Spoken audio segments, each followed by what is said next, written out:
Je lis du livre de Matthieu, chapitre 24, au verset 36, ce qui suit.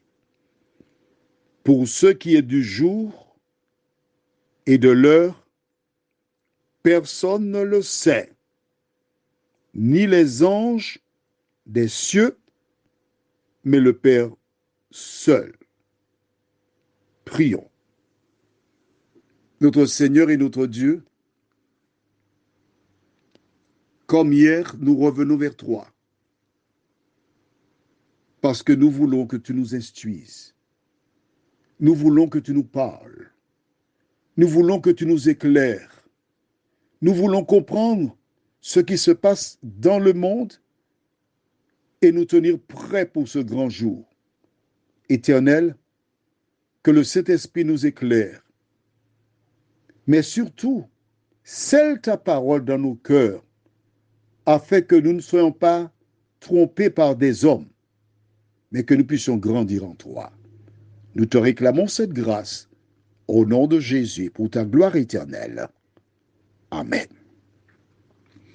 Je voudrais relire cette référence avec toi pour que tu n'oublies pas ça du tout, que ça entre au fond de ta tête. Matthieu 24, verset 36. Pour ce qui est du jour et de l'heure, personne ne le sait, ni les anges des cieux, mais le Père seul.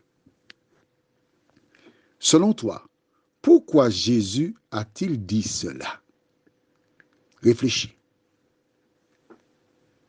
Réfléchis, mais si, tu peux trouver la réponse. Il a dit cela pour deux raisons. La première, c'est parce qu'il sait que des petits malins chercheront à tromper des gens en disant Jésus va revenir à telle date. Tout ce que vous avez n'aura plus de valeur. Ce qui est important, c'est votre cœur. Il faut vous donner à Jésus. Tout ce que vous avez là, vendez-le, donnez-le aux pauvres. Puis ramasse ton argent. Si tu es crédule, il ne faut pas écouter ces gens-là. Hein. Ils chercheront à tromper.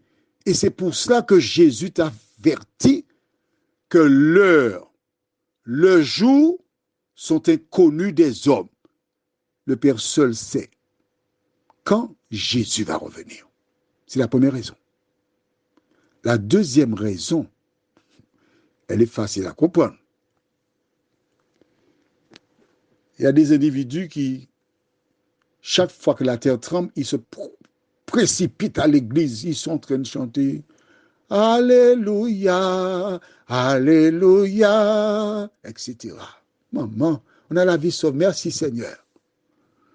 Et lorsqu'ils sortent de l'église, ouf, mon Dieu, nous échappé belle, hein? On a échappé belle. Et ils repartent dans leur travers.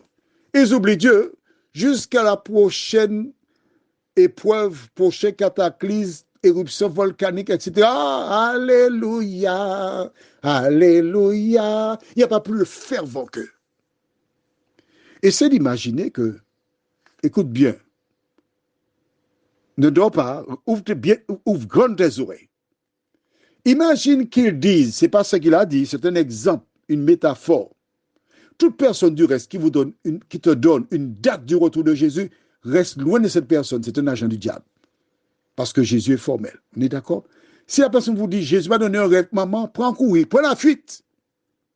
Imagine qu'il annonce qu'il revient le 32 février. Je donne une date fictive vraiment pour... C'est un exemple, pour qu'on ne dise pas. Oui, il a dit que Jésus revient le 32 février. Non, le 32, tout le monde sait qu'il n'y a pas de 32 février. Imagine qu'il dit, je reviens le 32 février à minuit.